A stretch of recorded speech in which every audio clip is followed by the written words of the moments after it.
Seusai mengikuti rapat pembahasan akhir RAPBN 2012 dengan Badan Anggaran DPR kemarin, Menteri Keuangan Agus Martowardoyo menyatakan, anggaran RAPBN 2012 dipastikan akan mengalami perubahan dan penambahan anggaran dari RAPBN sebelumnya yang telah dibacakan Presiden SBY pada penyampaian nota keuangan tanggal 16 Agustus lalu.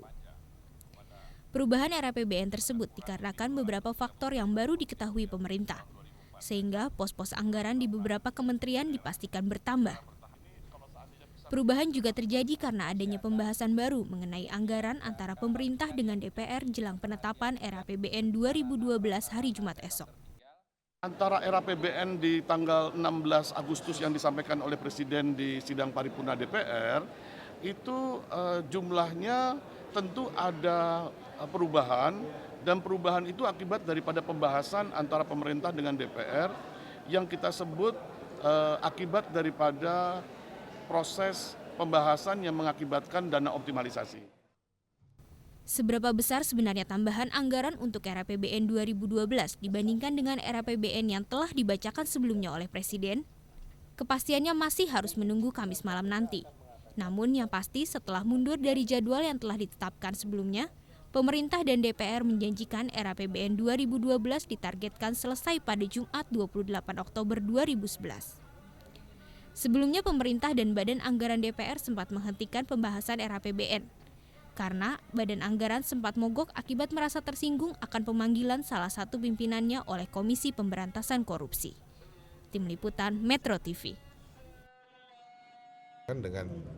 Dan mereka melihat memang market untuk Sukhoi di Indonesia ini cukup bagus ya, dengan tipenya yang 100 penumpang yang tidak terlalu besar, tidak terlalu kecil gitu, dan untuk landasan Indonesia ini cukup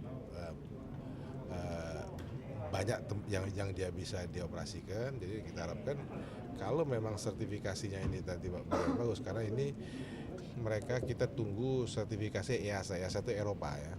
Potensial untuk investasi di bidang smelter untuk nikel maupun koper,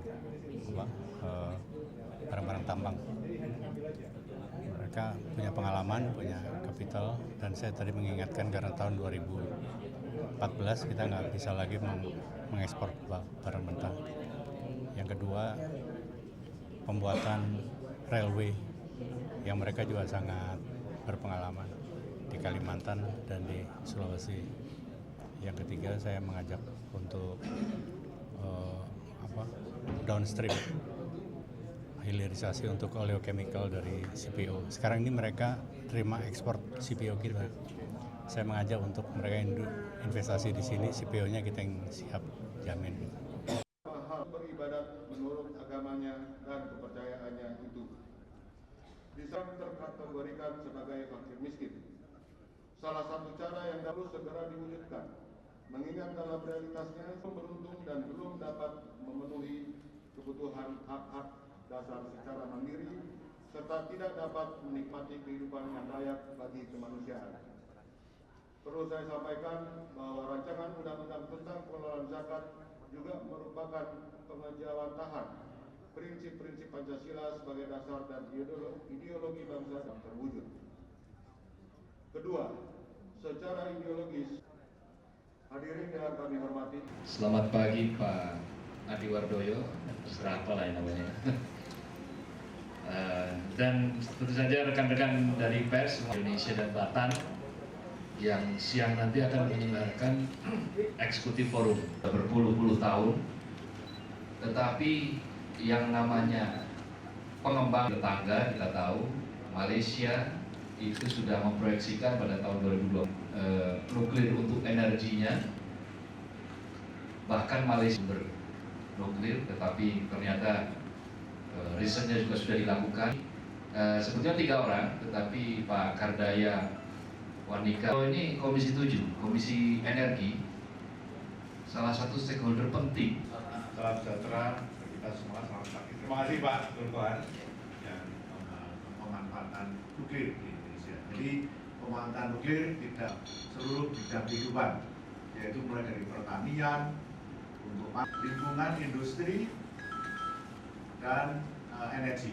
Jadi Di bidang pertanian juga begitu. Seperti misalnya kami di bidang pertanian menyiapkan, kita menyiapkan namanya BS atau breeding seed atau benih utamanya. Itu dengan energi nuklir juga sama Pak, untuk pengembangan energi kita siapkan semuanya dari Batan, kemudian nanti dari Departemen Energi dan Sumber Daya Mineral kita kerjasama untuk diimplementasikan. Karena Batan tidak akan membangun, tidak akan mengoperasikan PLTN yang bersifat non komersial yang digunakan untuk penelitian dan pengembangan. Alhamdulillah sampai saat ini yang berkaitan dengan kita sudah menandatangani non-proliferation treaty atau traktat non-proliferasi untuk tidak mengembangkan senjata nuklir.